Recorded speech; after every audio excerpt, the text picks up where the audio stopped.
ಹೋಗದೆ ಇದ್ರು ಸುದ್ದಿ ಅದಕ್ಕೆ ಹರಡ್ತಾ ಇರುತ್ತಲ್ಲ ಮಾತಿಗೇನು ಇವಾಗ ವಿಚಾರಕ್ಕೇನು ವಿಷಯಕ್ಕೇನು ಕಡಿಮೆ ಇಲ್ವಲ್ಲ. ನಿಮ್ಮ ಹೆಸರು ಸರ್? ಸರ್ ಸಪೋರ್ಟ್ ಮಾಡಿ.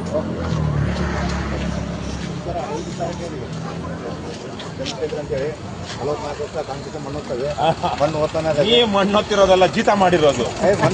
ಇಲ್ಲ ಇಲ್ಲ ಇಲ್ಲ, ನಿಮ್ಮನ್ನ ನೀವೇ ದೊಡ್ಡ ಕೆಲ್ಸ್ಕೊಳ್ತಾ ಇದ್ದೀರಾ. ಎಲ್ಲ ಇವತ್ತು ಇಡೀ ರಾಜ್ಯದಲ್ಲಿ ಬಿಜೆಪಿ ಕಾಂಗ್ರೆಸ್ನ ಹಾಲಿ MLA ಅಥವಾ ಮಾಜಿ MLAಗಳ ಮನೆಗಳಿಗೆ ಜೀತ ಮಾಡ್ತಾ ಇರೋದು. ಪಕ್ಷದ ಕಾರ್ಯಕರ್ತರು ಅನ್ನೋರು ಇಲ್ಲ ಇವಾಗ. ಆ MLAನೋ ಮಾಜಿ MLAನೋ ಪಕ್ಷ ಬದಲಾವಣೆ ಮಾಡಿದ್ರೆ ಮತ್ತೆ ನಮ್ಮ ಸಿದ್ಧಾಂತನೂ ಬದಲಾಗಿ ಆ ಪಕ್ಷದಿಂದ ಹೋಗ್ತಾರೆ.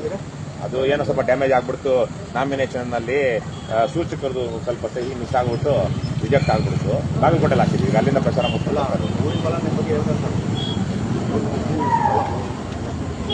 ಏನೋ ನಮ್ಮ ಕೈಲಾಗಿದ್ದು ಮಾಡ್ತಾ ಇದೀವಿ, ಹೋರಾಟ ಮಾಡಿ ಸರ್. ನೀವು ಜೀತ ಬಿಟ್ಬಿಟ್ಟು ಸ್ವಲ್ಪ ಸ್ವತಂತ್ರವಾಗಿರಿ. ಏನಿಲ್ಲ, ಪರವಾಗಿಲ್ಲ, ಏನೋ ಮಾಡಿ.